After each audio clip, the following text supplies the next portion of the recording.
Hola, Happy Amics! Mireu aquestes imatges. Ara plou, ara fa moltíssim vent, i ara està nevant i aquestes nenes van molt abrigades per no congelar-se. Tots aquests fenòmens els anomenem fenòmens atmosfèrics o meteorològics.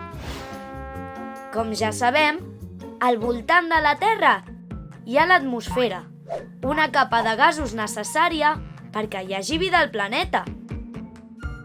A l'atmosfera, a part dels gasos, també hi ha els núvols, formats per milions i milions de gotetes d'aigua. Els núvols viatgen d'un lloc a l'altre a través de l'atmosfera. Depenent de si fa fred o calor, o per exemple, si fa molt de vent, de vegades l'atmosfera s'altera i com si s'enfadés, provoca fenòmens meteorològics, descarregant sobre la superfície de la Terra pluja, calamarsa, neu i de vegades tempestes i fins i tot huracans, que són tempestes enormes.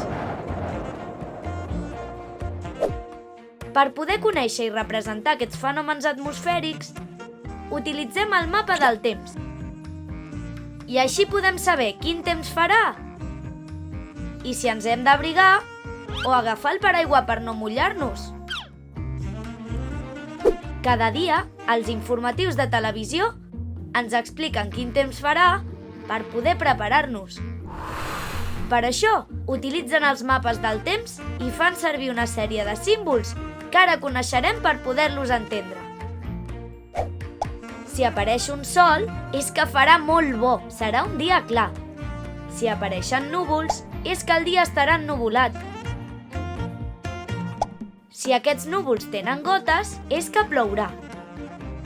Els núvols, si en comptes de gotes tenen llamps, és que hi haurà una tempesta. Si apareixen flocs de neu, és que nevarà i farà molt de fred.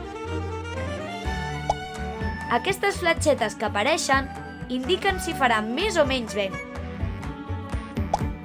I aquestes ratlletes volen dir que hi haurà molta boira i que no hi veurem gairebé gens.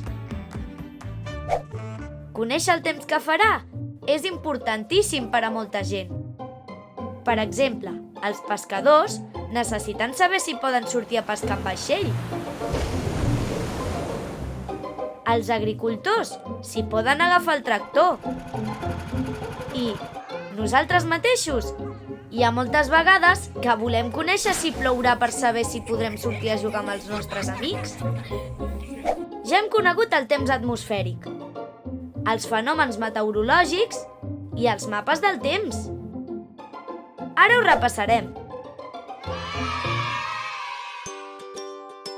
El temps atmosfèric, com el seu nom indica, es produeix a l'atmosfera. I els fenòmens meteorològics són la pluja, la neu, les tempestes o la boira.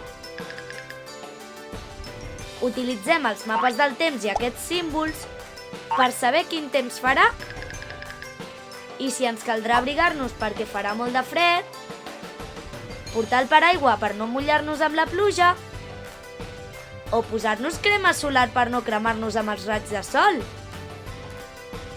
Adeu, Happy Amics! Fins al proper vídeo!